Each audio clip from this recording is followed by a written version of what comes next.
Well, good evening, everyone, and welcome to a new live episode of He Said, He Said, He Said, a look at the world from a seasoned Black man's perspective. I'm your host, Alvin King, and welcome to another beautiful Friday afternoon or evening or morning, wherever you are, ladies and gentlemen. Well, in some place around the world, in many places around the world, school has started this week. And whether the kids have returned to school or it was the teacher's professional development week, school has begun. And I just want to take this moment to send prayers to all the educators out there because your job is not easy. So welcome back, ladies and gentlemen. We have another great show for you tonight. We have Dedrick Tillerson, who's here, ladies and gentlemen. He's the author of I'm Nobody's Maybe. And I'm going to tell you, you can say it with me. I'm nobody's maybe. I know there's a lot of you out there that have said that and didn't realize the impact. Well, tonight, Dedrick is here to talk about his book, and it is really fantastic. I read it, and, I just want to give you just a little teeny critique of mine about the book, okay, real quick. Dedrick did really well of accounting, of some of the dating attempts for the highly qualified and credentialed Black gay man trying to find a place for his heart to call home. This book not only tells the story of just different emotions, but it also, the main characters' trials and tribulations, he covers them in a way that is relevant and very, very timely. And I can relate to a lot of it, a lot of the areas of the book that I read, and either through the main character or even the antagonistic. The book moves through life's problems every successful Black gay man has to deal with or may deal with trying to find his or his way. And the concepts around infidelity that he points out in the book and self-acceptance are truly, truly present everywhere, ladies and gentlemen. So please, please, please, if you can, get the book, but he's here to tell you more about it. I just have to give you my critique. This week also marked something that was really pivotal. Brian Cornell, Target CEO for 11 years, has announced his decision to step down effective February 1, 2026, to be succeeded by long-term CEO Michael Beldecki. The leadership change arrived amid a sharp and sustained downturn in Target's performance. Comparable sales fell nearly 1.9% in the most recent quarter. U.S. net income dropped approximately 21%, and the company is grappling with 8 straight quarters of lackluster sales. But this isn't about numbers, it's about values.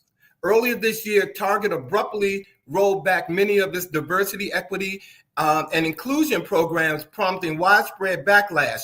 One voice stood at the front of that movement, Pastor Jamal Bryant, who organized a large-scale boycott, calling it a Target fast and rallying hundreds of thousands, declaring this is the most successful, effective, and long-standing boycott of Black people in 70 years since the Montgomery bus boycott. Target attempted to engage Brian in dialogue, but at the time he declined to meet with them, not because he didn't want conflict, but because he demanded accountability and rightful recognition that the African-American consumer dollar matters deeply to business, especially ones like Target. Now, as Cornell steps down, it's clear that this departure reflects not only the drop in revenues, but also the powerful economic and moral message sent by Black consumers. Bryant's leadership reminds us you cannot undermine equity, dismiss diverse communities, and expect their economic power, ladies and gentlemen, to sustain you. So today, let's give a well-deserved applause to Pastor Jamal Bryant. His conviction and courage reminds businesses and all of us that mistreating communities, stripping away DEI, and underestimating the African-American dollar isn't just a miscalculation, it's a reckoning. Thank you, Pastor Bryant. We're for holding corporations accountable and proving that ethical leadership and economic respect must go hand in hand. So praises to you. And now, ladies and gentlemen, I'm going to take you over to California because this is something that has just touched my heart this week. Grammy award-winning singer, rapper Lil Nas X was hospitalized on yesterday for a potential drug overdose in Los Angeles after charging at police officers in an early morning encounter. While police did not offer his name for the, doing or who was put in custody, TMZ, as they always do, publicized a video showing Lil Nas X roaming the streets of Los Angeles dressed in a pair of white underwear and white cowboy boots and telling the person filming, "Don't be late to the party tonight," while mimicking a series of dance moves on the street. The incident comes just one day after he cleared his Instagram page and updated his name on the app to Queen Madeline and began repopulating it with a series of odd posts showing himself posting in a series of costumes. The singer also shared teasers for his songs featuring collaborators such as Young Keo and Little John. And just this past April, if you all remember, Lil Nas revealed that he had been hospitalized due to partial paralysis on the right side of his face. The Old Town Road star never shared a diagnosis for his condition, but he did update fans a few days later after his initial post revealing that he was recovering and could now move his face. Again, this is not funny in the least. If the word "I'm in trouble" was an image, or "I'm hurting" was an image, that's what's happening with Lil Nas right now. Okay, this is not a laughing matter. I hope that he gets some help. I hope that the people who are around him are taking care of him, because this is definitely a cry for help. And the last thing I want to tell you guys about, I don't know this for sure, but I'm telling you because I want it to happen. Reports are circulating on social media to indicate that Cynthia Erivo is set to portray the legendary singer Chaka Khan in an upcoming biopic potentially titled Chaka, with a rumor release of May 2026.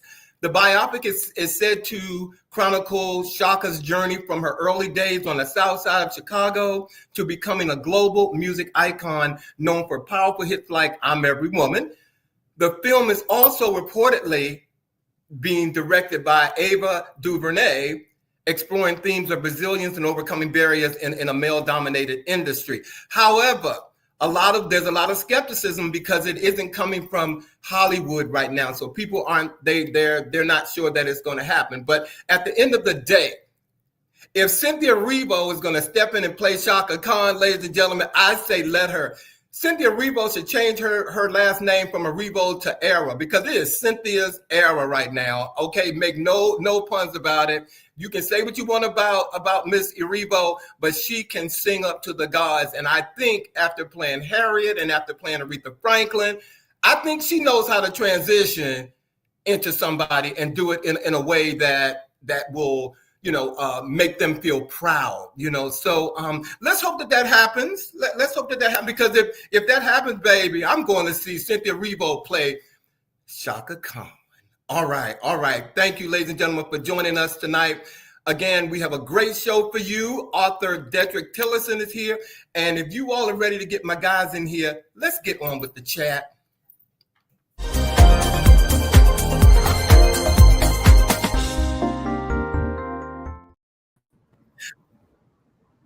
Hello, everyone.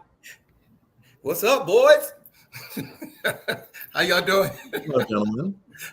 Hey, Sean, that's a nice little background. You on the road again? I'm on the road again. What country was it? I'm in Chaka Khan's hometown, Chicago, but I'm on the north end. All right. Chi-town, the Windy City. The Windy City. Yes, it's quite lovely here today. Is Well, it? Yes, it is. How you doing, Bobby? I'm well, thank you. And thank you. And thank you so much on behalf, as an educator and on behalf of educators all over the country. I want to say thank you for your recognition of us about to get back into the swing of it. Some of it, whether it's, K through 12, the collegiate level. I know Michi has begun. The students have moved into the dorms here at Trinity, here in DC. We're doing professional development right now at my school, and the kids come back and start classes right after Labor Day. So thank you very much for. I keep you all lifted. Let me say hi to some of these folks right now. Dr. Toole, I got to send you some flowers because I just love seeing your name, Dr. Toole. Thank you for joining us tonight. Rose is here. Robert is here. Let me see. George Pringle is here. Michi is here. JJ is here. Who else? Rick Irick. I don't know where you are in the world, but you are here. Glad to be here with us. Monica is here. Thank you all for joining us. And Dr. Toole, you said something. What did Dr. Toole say here, Norman? She said, I'm in Minneapolis, and the boycott was originally organized locally as we are the headquarters. Come on. For Target. Yeah. That's what I'm talking about. Well, what has been going on with you guys this week? Tell me. Yes. So, I am a political junkie, and I want to bring this story to you all by asking this question. So, there's been a lot going around lately regarding Black conservatives, and I just have to talk about it. And so, Amanda Seales did a Jubilee episode, and this is why I want to do this. But the question is, what is leading more young Black voters to be politically conservative? I thought about this, and my thing is this. I don't think many of them understand what the word conservative means. They seem to have issues with Black culture versus actual conservative ideology. They downplay the historical transition from enslaved people to sharecropping, to Jim Crow, to chain gangs, to racial profiling, to the present day takeover of the DC Police Department by the White House. And they seem to believe that denying the impact of that history of Black Americans makes them conservative. It makes them stupid and ignorant. I believe these so-called Black conservatives that we're seeing a few more of them thanks to social media are feeling and believing feeling the way they do is due to some personal disdain for Black culture. Because if they were truly conservative, they would be able to speak on conservative policies without referencing anything Black American. Take reparations, for example, which I strongly support. They look at it as solely a financial check to people who were around or who were not around during pre-1865 America. And they look at it as money coming from white people. A true conservative, I think, would be against reparations because correcting a system issue that.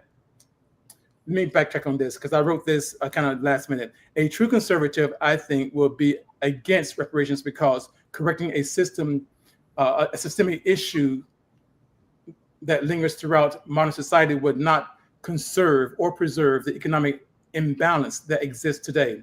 Whereas a progressive believes reparations, which would include removing systemic policies, will create equity and equality among the total population, hence why capitalism is the root problem. So if you had how would you address the widespread concern that these young Black conservatives are now coming to the forefront? Well, I think I was just about first asking the question is, do you have an issue with Black culture, or are you truly a conservative? And what does conservative really means?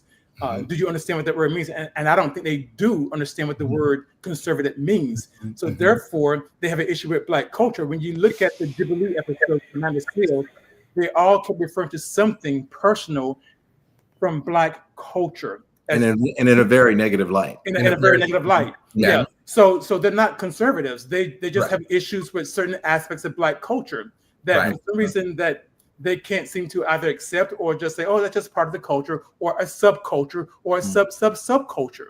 Right. Mm. Okay. Yes, I would say in some instances they feel themselves almost outside of the Black culture. Actually, it's almost like they're talking about something that's beyond and outside of their own experience in many instances. I certainly agree with that. Well, I think if any of you have not seen it, thanks to Sean, I watched the YouTube, I guess I'm gonna call it a mini town hall that Amanda Seales did with young conservatives. And I thought I was gonna look at like 10 or 15 minutes of it. And it was like a vacuum. It sucked me into it at 4:30 in the morning for an hour and a half. And I tell you, my stomach just like, I was just in knots and listening to how ignorant and how uninformed and how detached these young people were talking to her. But kudos to Amanda Seales for handling it. I learned so much through her and that conversation, about, like you said, reparation. She spelled it out. She called them out on all their little personal whatever stuff that they were bringing to the table that it didn't mean a thing. So, but they're coming out of the woodwork, and that's a problem. It is. Yes. It is. That's the problem. And like I said, they can't connect the dots. They can't connect slavery, enslaved people, from sharecropping to present day issues like what we're seeing in Washington, D.C., which I know that Bobby's going to talk about. Mm-hmm. Yeah, I'm still trying to process some of the things you were talking about. But yes, as many of you know, there has been quite a shift here in the nation's capital, where both Alvin and Sean and I are currently located. A week ago, President Donald Trump and members of his cabinet announced a takeover of law enforcement functions here in Washington, D.C. And they planned on doing that through three ways. One, deploying the elements of the D.C. National Guard and National Guard troops from several states. Many of them who have been coming from red states, I should point out, Republican-led states. Evocation it's evoking the statutory emergency power to requisition the services of the DC Metropolitan Police Department, in essence saying that they're going to take over the police department, that they will take the power from our current mayor and DC police chief, and of course encouraging also the deployment of Federal Bureau of Investigation, FBI, and additional National Guardsmen, as I said. So that has been happening, but the latest, and as you might imagine, Washingtonians have certainly been pushing back and resisting this what feels like an occupation and takeover. But the latest take on this, fellas, is that today he threatened a complete federal takeover of Washington, D.C. So the first step was to take over the law enforcement issue, but now there has been the threat of a complete federal takeover. And what he has said, I try not to use his name very often, but he has said that Washington, D.C. is safe again. The crowds are coming back, the spirit is high, and our D.C. National Guard and police are doing a fantastic job. What he's saying is that Mayor Muriel Bowser must immediately stop giving false and highly inaccurate crime figures, or bad things will happen, including a complete and total federal takeover of the city. Washington, D.C. will soon be great again, is that person's quote. Now, it is important to keep in mind that the Department of Justice opened an investigation this week into the district's crime reporting data. And the probe is headed by the Office of U.S. Attorney currently, the same office, though, that said earlier this year that violent crime in Washington, D.C. has reached a 30-year low. Now, for those of you who've not been following this closely, this was part of the issue. The leader of the country was portraying and creating this narrative that Washington was pretty much close to the Wild Wild West, right after figures had come out saying that most major crime categories had seen a decrease. And in fact, in some categories, the lowest it had been in a while. And so the question is this the sign of things to come? And what I really wanted to do is just take a few minutes to ask you guys about not just the statistics, but what it feels like for us, in particular, as three Black men living here in the nation's capital. Well, Alvin, you want to go ahead? And no, go ahead. Mm-hmm. Well, okay. So again, this is he said, and I'm about ready to pick up arms because this is really, truly horrific, and it's worse than what the media is portraying, because a lot of stuff isn't being reported. As a commissioner, I do get texts and video images and what have you and so forth. It's bad. These stop and frisk that they're putting up just randomly around the city is creating horrific traffic jams around the city. Second, the Orange Man is lying. People actually have not gone out to restaurants like they used to. Restaurant attendance is down. It as is a matter down. of fact. Yeah. Okay. And as far as tourism, I'm downtown for work a lot, and it's not like it was before. So he's the one that's painting a negative. It's a false narrative. It's a false narrative. Yeah. Narrative. It's totally. I want to hear some of these. Thank you, viewers, for chiming in. First of all, I want to thank Michi. You know I love you, and anything if I can elevate you, I'm singing your praises. You are so welcome. But I want to go back to Dr. Toole, where she said they were actually saying that this is with Sean's story, that the young conservatives were saying that systemic racism did not exist. Okay. And then Robert chimed in and he said that too many of those participants sounded like they were raised on the other side of the tracks and had no clue about their people. Well, that was totally clear. Yeah. Troy, thank you, Troy, for joining us tonight. Troy, we're going to switch to Bobby. Troy said bars on U Street reported a 75% drop and Adams Morgan 25% drop in revenue. Absolutely. It is crazy. It is crazy. And, you know, all I know, I've been watching what I've been seeing on TV. And to go through, I'm back and forth through through Union Station a lot now. And to see all of that, the military it's so unnecessary, number one. And then I was in Noma having dinner the other night, and there were no policemen down there. But Noma didn't even feel like I was in DC. It just felt so cold. It didn't feel like it didn't have the energy that I'm used to seeing. And I know it's because of all of that. It's because of what's happening. And so this is terrible. And I think Robert said that the GOP, who did he say, aren't doing their job? He said Congress is not doing their job. Yeah. Clearly. Let me tell you how bad it is. Clearly. The police force, the DC police force, as well as the federal task force, which now accretes about 1,000 additional federal officers, not including the National Guard. So that's more. They are doing these raids in the eastern part of the city, Benning Road, Ladiesbeck Road. Black and brown communities particularly targeted. Absolutely. Okay. They're stopping cars and just opening up. And now I don't have the data in front of me, but I think so far they may have removed about 50 guns off the streets, which is, I mean, which is a good thing. Nobody's arguing that. Nobody's arguing with that. Nobody's arguing that. But what is clear is that Black and brown communities are being targeted. They mentioned a checkpoint even up on Georgia Avenue near Howard University. And I was like, well, did they have one near any of the other universities? Because Washington has a plethora of colleges and universities from which to choose. GW, no cops over there. Well, no. So I know that we. Oh, go ahead. No, go ahead, Bobby. I'm sorry. I know that we could talk about this for forever, but I know we have a very exciting show waiting for you guys. Right. So I wanted to wrap up very, very, very quickly with something that I saw that I think is really, really important. 5 quick steps to remember here in the District of Columbia should you encounter one of these law enforcement officers. First and foremost, remember, number 1, you have the right to film the police. If you witness law enforcement interacting with a neighbor, the single best thing you can do is to record a video of the interaction with your phone. Number 2, am I free to go? If you are stopped by law enforcement officers, your goal should be to leave the conversation as quickly and safely as possible. So to do this, you must ask verbally, am I free to go? Number 3, I do not consent to a search. Law enforcement officers are allowed to pat down outside of your clothes, but for anything more, they need a warrant. You should not agree to be searched, even if you think police will not find anything legally. Say verbally, I do not consent to this search. Number 4, if you are stopped, generally remain silent. If you are stopped, detained, or arrested, it is safest to say nothing. If law enforcement officers are persisting in asking you questions, you can say, I'm going to remain silent.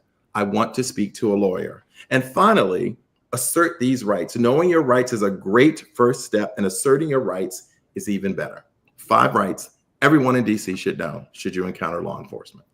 And I urge you all, if you tell a friend, Bobby has named them. If you can't find them, please go to YouTube and pull us up after we're gone, because you can't rewind this. Bobby just told you. Thank you, Bobby. Thank you. Just look up 3DC. Yes. Thank you all. And real quick before we wrap up, I do want to share something with everybody before we bring our special guest on.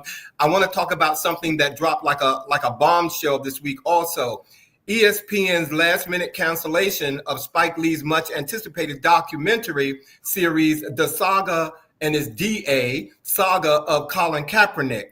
And I want to break it down for you a little bit, let you know what's going on. Creative Differences is the official explanation from ESPN, Kaepernick, and Spike Lee. They say that all the parties jointly decided not to move forward. Production began in 2022, and by 2024, the project was reportedly near completion, even though creative disagreements were already hanging over it. What sharpens my intrigue is the timing. The cancellation happened just days after the NFL acquired a 10% stake in ESPN, gaining access to NFL Network, Red Zone, and other assets. Now, ESPN president Jimmy Pitaro says quite directly that the cancellation had nothing to do with the NFL deal. He claims the decision was made months earlier, well before the acquisition news surfaced. Still, I'm still skeptical. So, was this really just about creative vision, or could it be that once the NFL had influence in the room, when our Caucasian boy stepped in the room, a documentary about the league's most controversial activists became too hot to handle? That is. Do you think that had anything to do with it? First of all. Well, I am currently on a very, very long boycott of the NFL, and the reason that began was the treatment of Colin Kaepernick, my fraternity brother, but also an extraordinary quarterback who shall be known for far more than just throwing a football as a result of the sacrifice that he has made and them making him a sacrificial lamb. So I question all of it, and I deny any truth to the fact that it is coincidental or not connected to this acquisition. Yeah, I mean, I don't know much about this, but I'm assuming that ESPN is still owned by ABC, but just owned by Disney. Is that correct? It's the principal. I think they have still the principal leadership, but the NFL is now heavily involved with it.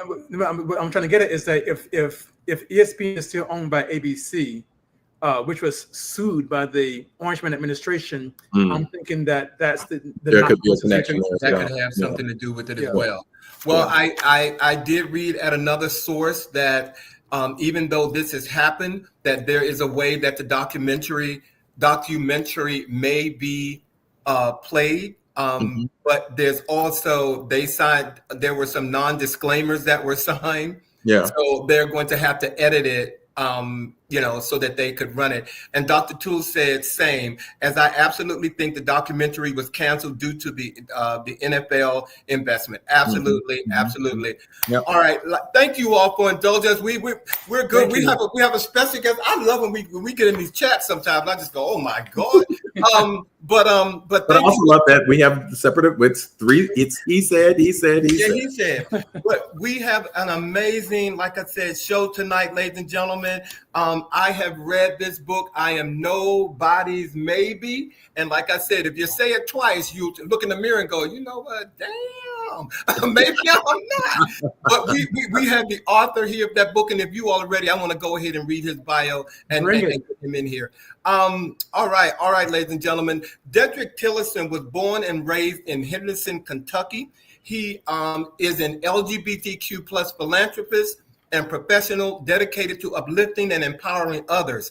Passionate about love, identity, and self-worth, he brings a fresh, authentic voice to modern romance. He has over 15 years of experience in human resources management and diversity and inclusion within Fortune 1000 companies. Tillerson holds a BS in community communications and leadership development from the University of Kentucky, where he has also a scholarship athlete in track and field and a Master of Arts in Human Resource Development from Webster University. But again, he's here with us tonight to talk about his new book, I'm Nobody's Maybe. Please welcome Dedrick Tillerson, please, ladies and gentlemen. Welcome. Hello, everyone. Hello. How are you? Did you see my brother hurdling that? Like What's so funny though, that particular picture is with the state championship in 2002 when I won in Kentucky. I became the first African American actually to win in my high school 4 individual medals that particular year, and subsequently was awarded almost direct insert into our high school Hall of Fame for that performance from that picture, while also battling 103-degree temperature during that particular race. So, break it down. Bobby and Sean and Dedrick and ladies and gentlemen, since Dedrick took me there, I'm just gonna tell you all something real quick. Uh-oh. He only gave you like the abridged version of that. But in 2002, he was considered one of the greatest. It was the greatest days in Henderson County sports history because he set the University of Kentucky's Chevrolet track record as he won, as he said, 4 state championships. But this is the part that got me. He also anchored the first place in the 4x200 relay team. For his performance, Tillerson was named the Kentucky Male Athlete of the Year. Okay, look, I can't even run for the bus, I was telling him earlier, okay? And when I read that, I got tired. So kudos to you. I mean, I love when I have greatness in front of me. And, you in the history books, and so I am. Thank you. I see you. Okay. Welcome to the show tonight. As I said, ladies and gentlemen, he's here to talk about his new book. And so again, I want to welcome you, Dedrick, to the show tonight. And as I said, the title of the book, it is fitting for a conversation about relationships of any kind. And for those not familiar with the book, please give us a synopsis of the book that for those of us or those of them, our viewers who haven't read the book yet. So the best way for me to explain this book is if you ever saw the movie Just Right with Queen Latifah and Common. I wrote this book on a series of experiences that I actually went through. And in correlation to that particular movie, if you know anything about that movie, she actually was, everything that the main character was. She had it going on. She was on the up and up. She had all the things that people have, but she always ended up being somebody's homegirl at the end of the day, until she found her Prince Charming at the end of the book. At the end of the movie. My story doesn't kind of end up that way, but in essence, I wrote my story based on the premise of how that particular movie went. And just so happens I lived those experiences. So as you read the stories, you will actually be able to put myself in the place of the main character. And I wrote it in third person on purpose, just so I could make sure that I could capture the attention span of today's reader, not give them too much, too heavy, but also give them everything impactful and that they could say, oh my God, this is me. Oh my God, this is Tyrone. Oh my God, this is Jamal. Oh my God, this is Zane. Oh my God, I dealt with all these people. Or that they were, the flip side of it, that they were the main character. And I've been looking at myself in the mirror for all these years and not telling myself I'm a maybe. And because of that, subsequently, I have been everybody and everything's maybe. So that's the quick and dirty. Oh Lord. Ooh, wait a minute. That's like an awakening. It's almost like, I'm no stranger to therapy. So that's one of those moments where you say, I see me. Absolutely. Yeah. Damn. So I was going to ask the question about what inspired you, and you've kind of led that obviously the movie that you saw also is kind of similar in its storyline, and that you have indeed utilized your own personal experiences to inspire you to write the book. So it begs the question, was that a difficult process for you? Did you feel vulnerable actually sharing, such personal experiences documented in this way? So it was, and here's the thing. It took me 2 years to write the book. Literally January the 1st of 2022. I woke up and I was like, this story was put on my heart, which to me came from God. So I started mapping the story out, and when I started to write chapters 1 through 3, it got a little bit rough. I started to relive those instances that happened, those situations, and I was like, "Whoo, Lord, let me take a break." Because the reality of it was that those situations, and those of y'all who have read it and those who will read it, were situations that were twofold. Like I could have easily done something different, but the reality of it is that I wanted to be a part of the situation that I was in. So part of it was my fault. So having to indulge in the fact that I let myself have those instances and have those ships and those situationships played a heck of a role. But, going back over to my writing it. So when I got to year 1, I was like 5 chapters in, I'm like, I got to take a break. I actually went to therapy because I was like, we got to unpack some of this stuff because I'm trying to I'm trying to give the best story that I can give. But the reality of it is that me unpacking all this stuff, I'm getting mad all over again. I'm feeling hurt. I'm feeling sad, all the things. So my amazing therapist, which, we find out about her in chapter 7 of my book. There you go. Incorporated. Put it in. But yeah, so then I ended up getting a job opportunity to move to Dallas, Texas. So I ended up having to put everything on hold. Got here, had to take over the current operation that I'm in. And so I had to put, kind of that side of things on the back burner. And January 1st of 2025, I picked the book up again and finished it in March of this year, and it published in June. Excellent. Thank you. Wow. I think that's incredible. And correct me if I'm wrong, but I think I'm hearing you talk about self-worth. Okay. And Dedrick, of course, like I said, I won't say he's gone through therapy. I still go to therapy once a month, just some chit chat. But the protagonist, Cameron, struggles with being loved as somebody's maybe. Okay. So what do you hope readers walk away with when it comes to self-love and self-worth? I hope that they actually look at themselves in the mirror and understand that each short story that was written has a purpose, and that if they can find something within those stories that will help them along their journey, then the story wouldn't have been written in vain. So therefore, that I've done my job. I think that one of the things that's important as a writer, as an author, as just an individual and philanthropist is making sure to be able to share your stories, because people relate to you and what you go through based on how and where and when you share them. So doing this, obviously was super vulnerable to do, but I was like, at the end of the day, like I'm strong enough mentally, physically, and emotionally to be able to handle the fact that the world needs to hear this story, because so many of us talk about these things and go through them in silos. Now somebody can actually see that, oh my God, I actually went through this, and somebody knows, and I can relate to some of the things they went to. And that is man, woman, trans, whoever it is can relate to on any level to this story. So. Absolutely.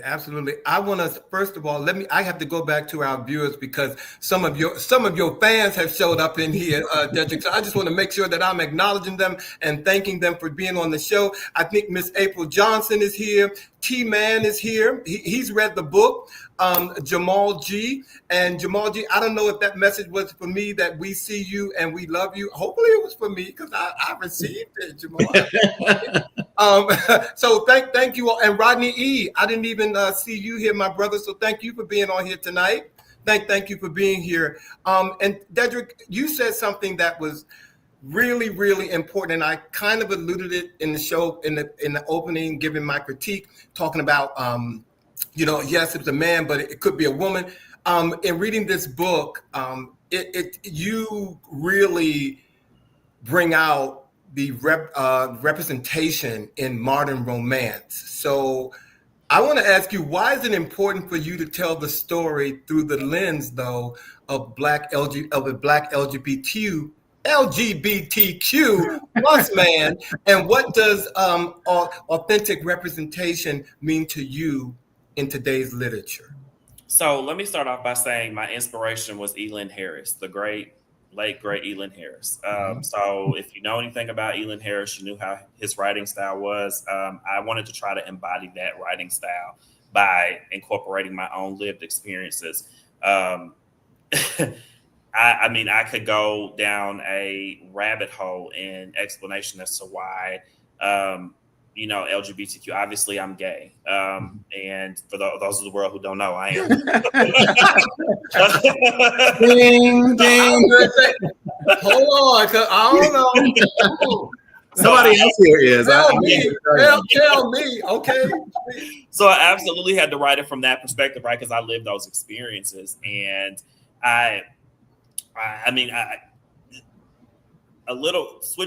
flipping over a little bit, a lot of the responses that I'm getting have been from the heterosexual community.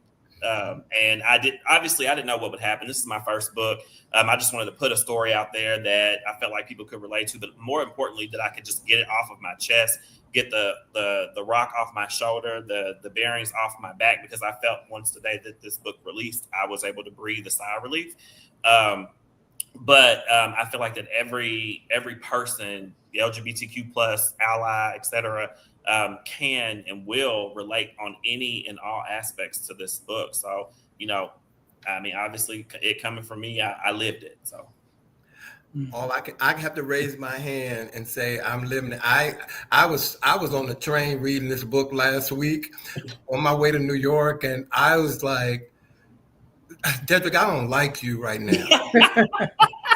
I don't like you right now. But, you know, I know that you're not talking to me, but you're talking to me. And I'm just going to keep on reading this book. So I'm glad I did. Sorry, Bobby. I just had to. No, I hope you were on the quiet car and not talking to anybody when you were. Why are you trying to get up on my business how I roll? I know you. I know when you get in a good book. So Dedrick, you have 15 years of human resource management and diversity and inclusion. God bless you. I'm a diversity practitioner at my school where I work. So God bless you for the work that you're doing. So I'm curious as to whether or not your training, your professional background has influenced in any way the way that you've approached writing this book around issues of identity and inclusion and belonging and so forth. Has it impacted the way that you've approached your writing? It absolutely did. And professionally, I'm an HR director. I've been in the HR space for like you've read 15 years now. I had to be able to write from an area of compassion, because one of the things in HR we have to do all the time, whether we want to or not, is be compassionate. In the community that I serve, I have to be compassionate. I'm delivering a service, so I need to make sure that I'm leading with compassion. Mm-hmm. I feel like in today's world, when I was writing this, the way that people were going to get sucked in the quickest was that they felt all the emotion. And being an HR practitioner, one of the things that we have to maintain is the ability to intake all the emotions, deal with it, and be able to give a sound answer back that makes sense, and also following, policy, procedure, all the good things. But if I can take in all the emotion that I've actually felt, deliver it back to this story, then everybody's going to be able to feel the happiness, the sadness, the anger, the lust, all those things. So I definitely took an HR approach in my training from all these years, all the number of different interactions that I've had into writing this story. I noticed how you said the lust also. You got to throw yourself into it. He said the this, and the lust. Okay. Well, you got to sell it, Bobby. There's some juicy parts in there for you. I throw your shoulder into it as well. There's some juicy parts in there for y'all. That's what he's saying. Bobby, you got to sell the story. So absolutely. Yeah. But no, Dedrick, I can relate to Cameron with this next question I want to ask you regarding balancing the bedroom and the boardroom, because I was in corporate America for some time and it was very difficult. Despite me being a top performer, I was actually a nonconformist. Okay. And that probably played out in my personal life in terms of dating. So, but I won't go there. This is your story. But needless to say, Alvin and I were like, what sharing mood here? Look. Yes. Okay. Well, it's a safe space to be vulnerable. Okay. But okay. So Dedrick Cameron, he is a corporate powerhouse. Yeah, he struggles in his personal life, like I did for some time. Not anymore. But how does the contrast between professional success and personal vulnerability, this is a safe space to be vulnerable, play into the larger theme of your book? So on the outside of the book, obviously there's me and there's the story and everything that, again, that I wrote the story, I've lived. So a lot of times my friends will tell me that I move through life like it is an HR space. So imagine being in relationships and processing everything, or situationships and processing everything from an analytical standpoint every single time that there's a situation. Is that a good or a bad thing? I mean, who's to say? Because the reality situation, per the story and per my life, and from that perspective, it would cause one to say that, oh, you don't know how to balance the two. You don't know how to separate yourself and be able to love and also be able to be a professional. I beg to differ. I think that in a lot of these cases and situations that I went through, I have taken accountability for the things that I was a part of and I did, but also too, it was a level of non-accountability that those individuals that I dealt with and that the main character dealt with did not come forth with. So it made the main character have to be analytical from the boardroom to the bedroom, because in all costs, you have to protect yourself at all costs, right? So if you feel like that there's something that's going on, or something's fishy, somebody falls off pattern, any of those things, then your mind starts to wondering. So then you go into, fight or flight mode, go into protection mode for yourself, because otherwise you're going to spin yourself out of control. I mean, that's the reason why we end up in therapy sometimes, because look, I mean, I don't know what's happening. Is it me? Is it them? I see these things, these red flags. They could be a possible green flag, whatever color flag that it is. But the reality of it is that I've had to take approaches from both work and kind of marrying the two, but sometimes work supersedes everything else, which is why I've been a maybe, or Cameron was a maybe. Cameron, Dedrick, tomato, Yeah. Well, while Dedrick takes a minute to get himself together, we have asked him to read an excerpt from the book, I'm Nobody's Maybe. And just listening to you talk just now, from my personal experience, it takes a strong person who knows themselves to sustain in a relationship where both parties are balancing professional and personal. It takes a strong two people to make that work. If one's weak, it's not going to work. I've reached that conclusion. Both persons have to be strong. There's no, we can leave that to some other areas of relationships. But when we're talking about that, how you come to the table, absolutely. And your book brings that out. And so thank you. And then I'm going to get off camera and let you come on camera. And ladies and gentlemen, Dedrick Tillerson. All right, everyone. So I'm actually going to be reading from chapter 7. This was the hardest chapter for me to write. As I mentioned earlier, it was the therapy chapter. Shout out to my therapist again, but I'm going to be, if you have the book, like if we are in church, if you have it, turn to page 84.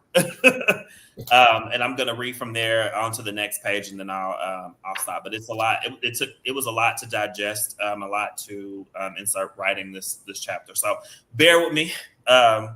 Starting at the top of 84, not every date had been like this. A couple had been awkward, full of forced conversation and mismatched energy. One guy had talked about his ex the entire time. Another had ghosted him before they had even got to a second drink. But that was fine. Cameron didn't take it personally anymore. Some things worked, some didn't. That was dating. And for the first time in a long time, it didn't feel like a failure. It felt just like part of the process. Cameron kept putting himself out there. Some dates were good, some were fine, and a few were absolute disasters. One guy spent the entire evening scrolling through his phone, barely looking up. Another had seemed promising until he casually mentioned he wasn't really into feelings like that. Then there was the ones who seemed interested until they weren't. At first, he shrugged it off. Not everyone was a match, and that was okay. But after the third, fourth, fifth time someone lost interest, a familiar thought crept in. Am I too much? He'd done the work, taken Regina's advice, stopped oversharing, stopped over-explaining. He wasn't coming on too strong. He wasn't clinging. He was just being himself. And yet, it still wasn't enough. Or maybe it was too much. That thought sat in the back of his mind, quiet but persistent, like an unanswered text left unread. But he had faith in Regina's advice, so he clung to it and kept going, kept refining, kept believing that all this effort meant something, even if right now it didn't feel like it. Cameron faced the mirror, tilting his head slightly as he studied his reflection. His eyes traced the sharp angles of his collarbones, the way his shirt hung a little looser than it used to. He had always been lean, but lately he looked smaller, like he was shrinking into himself. The thought unsettled him more than he expected. He exhaled sharply, fingers threading through his hair, frustration bubbling over his skin. He was doing everything right, or at least he thought he was. He was going on dates, putting himself out there, staying open, but nothing had changed. He still felt like he was waiting for something or maybe for someone, and he hated that. So if the inside wasn't cooperating, maybe he could focus on the outside. The next morning, Cameron didn't need a gym membership. He had practically lived in one for years. Training had been second nature, something woven into his routine for as long as he could remember. But somewhere along the way between the career shifts and the mental exhaustion, he had let it slip.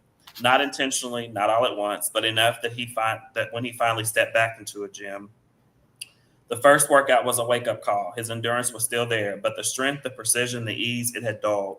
The weights felt heavier than they used to, and his movements were less sharp. The soreness that followed wasn't just in his muscles, but it settled deep, a reminder of how much time had passed.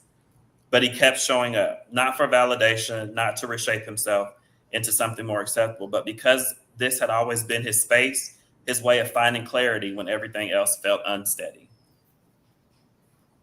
And that is chapter 7. Okay now. Ladies and gentlemen, I was sitting there reading the book with him, and see, you all have to get the book because page 86 and 87 will turn you. Okay, it will turn you, and because he said sometimes we have to go to the cliff, but we can't jump. And you have to get the book, ladies, and you can get it on Amazon and Barnes and Noble. Barnes and Nobles. Thank you. Woo. So, Dedrick, the reading that you shared with us speaks to a couple of things, certainly strength and endurance, as you mentioned, but also resilience. Now, as someone who, former athlete, the training and all of that, corporate America, and all of those things, that there are academic accomplishments as well. Would you think that all of those combined have helped you to be able to reach the emotional depth that you need to be to kind of write this kind of book and be that vulnerable? I absolutely do think so.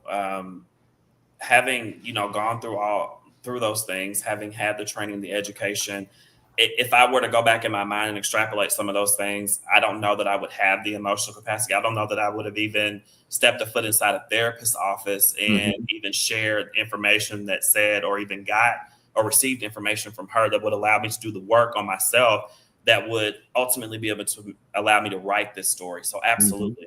Yeah. And you also mentioned earlier about other people and how this project, this book, isn't solely just for you, but you want others to gain from it, if you will, because of it's common to what you went through is something that most folks can relate to. I certainly can relate to a lot of it as well. And that takes me to my question regarding community and philanthropy. Again, you're deeply passionate about your work and uplifting others, but how did you see your writing, if you will, particularly with this book, as an extension of your mission, that mission when it comes to community and philanthropy and uplifting others? I think that this is such a new space for me. Like I said in the beginning, I didn't know what would happen when I put this story out. If you know anything about me, sports have been my life forever. I have a nonprofit called Fullest Sports that's dedicated to the advancement of LGBTQ sports and in minority participation. I started that organization 11 years ago, and I have been able to share these types of messages with my athletes, young or quote unquote what people would consider older. But I definitely believe that writing this story and just, my training alone, my athletic determination, as well as dedication, as well as discipline, has given me the ability to be able to not only share my experiences, but be able to relate to a lot of people on a lot of different levels. Because one of the things I always say about myself, and even in the workspace, I can meet you where you are. It doesn't matter where you are in your life. I've been there. And I like to tell people that I've lived a lot of lives. I spent some time in DC I know you guys lived, I don't know if you read it or not, but I was there for almost 3 years. I've lived a lot of places, traveled across the world, thank God, to be able to say that I can meet people where they are truly. And having been able to write the story, it further enhances that, even as I go out into spaces that are, LGBTQ friendly, sit on panels, any of those things, or even not LGBTQ friendly. I even went as far as to get my life coaching certification because, obviously as an HR practitioner, I feel like I'm a daily life coach anyway. So I was like, let me just go ahead and put the credential behind my name. So definitely. Wow. Thank you. Thank you very much for that. Well, ladies and gentlemen, we have reached the end of our interview with Dedrick Tillerson. And believe me, I don't, I could go on and on and on because, again, I want everybody to know what's in this book. So I'm going to say it once again. Please go to Barnes & Noble or Amazon.com and get the book, I'm Nobody's Maybe. Or you can, I'm sorry, I don't want to interrupt you. If it's an easier route for everyone, make sure, or you can go to my website and it'll drive you straight to Amazon to be able to order. So djtillerson.com, you'll be able to go right in there, check out a lot of what's happening, blog posts, but it'll drive you straight to where you can order the book as well. Amen. And I'm going to say thank you, Tamika. Yes, get the book. I hear you, girl. I got it. So now that the book is out on the street, what is next for Dedrick Tillerson? I don't know. Joking. So definitely. So if you read the story, each chapter ends where a new book can begin, and that was one of the things I wanted to embody around Elin Harris's writing. So saying all that to say, I'm going to be writing a series of books in relation to this. That is plan number one. And also, too, I'm just absorbing all the spaces that want to have me there to talk about it. I feel like that this book has unlocked a lot of different spaces that want to have conversations that, again, have happened in silos for so long that now are being brought out to the forefront. And that let's face them head on. And who better to be able to be there to talk about those things, and people that are actually myself that have gone through it and can actually relate. Amen. Amen. Yes. Ladies and gentlemen, please, you can click inside the chat box. But Dedrick Tillerson, author of I'm Nobody's Maybe, thank you for joining us tonight. Don't go away. We're going to bring you back on the closing, but thank you for being here with us tonight. We really appreciate you, brother. Thank you for having me. Thank you. So, ladies and gentlemen, okay. I'm not going to tell you because I've already told you 18 times to get the book. Because you're nobody's maybe. You're nobody's maybe. Okay, you don't need to be. No. But next week we're going to be live with you again, and we're going to do a Let's Get Newsy next week, ladies and gentlemen, and we're going to wrap up as much as we can that has happened in the month of August. There's a lot of stuff that happened in the month of August. So we want to make sure that we get to it. And if I may, I want to read the words of the week before we let you all go, because this is very timely and very important to me. So Bobby, thank you for this. I truly appreciate kindness. I appreciate people checking on me. I appreciate a quick message. I appreciate those who ask if I'm okay. I appreciate every single person in my life who has tried to brighten my days. It's the little things that matter the most. And I thank you. And I want to dedicate this show tonight, ladies and gentlemen. It has been a very, very, very, very tough week. I lost my best friend of 50 years last Saturday. He would come on the show. His name is Derwin Cherry. And I want to dedicate tonight's show to him because he will be missed terribly, terribly. and it's really hard to think that I won't see him again in this life. So tonight's show is dedicated to my brother Derwin Cherry. So if we may bring Dedrick back to the stage, please, before we let him go. There Again, he is. What a great show! What a great show! Yes. I want everybody to have a great week. Dedrick, again, thank you for being here, and ladies and gentlemen, thank you for joining us. And let me get back in my Beyonce mode. And we look forward to seeing all of you next week on the next live episode of He Said The Lust. I mean, he